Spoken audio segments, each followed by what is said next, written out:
ഇന്നത്തെ അടിക്കല ഇന്ന് 3 മണിക്ക് ഞെരക്കെടുപ്പാണ്. ഇന്നത്തെ അടിക്കൽ 1 കോടി രൂപയാണ്. 1ാം സമ്മാനം 1 കോടി രൂപയാണ്. അതേപോലെ വിഷു ബമ്പർ ടിക്കറ്റാണ് 12 കോടിയാണ്. 12 കോടിയാണ് വിഷു ബമ്പർ 12 കോടിയാണ്. ഇനി 9 ദിവസമല്ല ഞെരക്കെടുപ്പിന് 12 കോടിയാണ്. പാലക്കാട് ജില്ലയുള്ള ടിക്കറ്റാണ് 12 കോടിയാണ്.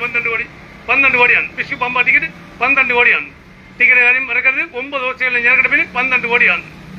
6 കോടി രൂപ 1ാം സമ്മാനം കൊടുത്ത ആളാണ് വന്നിരിക്കുന്നത്. ബാക്കി ടിക്കറ്റ് ഇന്ന് ഞെരക്കടിക്കുന്ന ടിക്കറ്റാണ്. ഇന്ന് 3 ഞെരക്കടിക്കുന്ന ടിക്കറ്റാണ്. വിഷു ബമ്പർ ടിക്കറ്റാണ് 12 കോടിയാണ്. പാലക്കാട് ജില്ലയുള്ള ടിക്കറ്റാണ്. ചേട്ടാ വീട് എവിടാ? വീട് വെഞ്ഞാറമൂട്.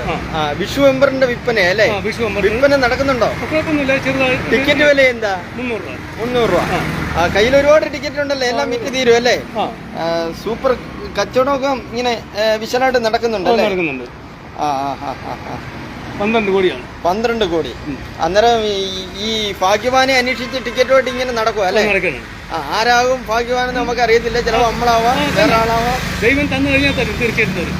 അതിനു വേണ്ടിയാണ് ഈ ഭാഗ്യം കൊടുത്തത്. അതെന്ന് വെച്ചാൽ ഭാഗ്യ അടിച്ച ആളാണ്. 6 കോടി രൂപ 1ാം സമ്മാനം കൊടുത്ത ആളാണ്. എത്ര 1ാം സമ്മാനം? 6 കോടി രൂപ അടിച്ച ആളാണ്. 6 കോടി രൂപ ക്രിസ്മസ് ബമ്പർ വിറ്റ ടിക്കറ്റിൽ 1ാം സമ്മാനം അടിക്കുന്ന ആളാണ്. ആ ആളാണ് ഇപ്പോൾ ഈ നിലവിൽ നിൽക്കുന്നത്. വെഞ്ഞാറോട്ടി എന്ന് പറയുന്നത്. ഭാഗ്യം കൊണ്ട് പേര് മുഹമ്മദ് ജറാർ. സ്വന്തമായിട്ട് ചേർത്ത് നടത്തുന്ന ആളാണ്. അതെ അതെ. കൂലിക്ക് നിൽക്കുന്നതല്ല, ഇങ്ങനെ പോയിക്കൊണ്ടിരിക്കുന്നത്. പിന്നെ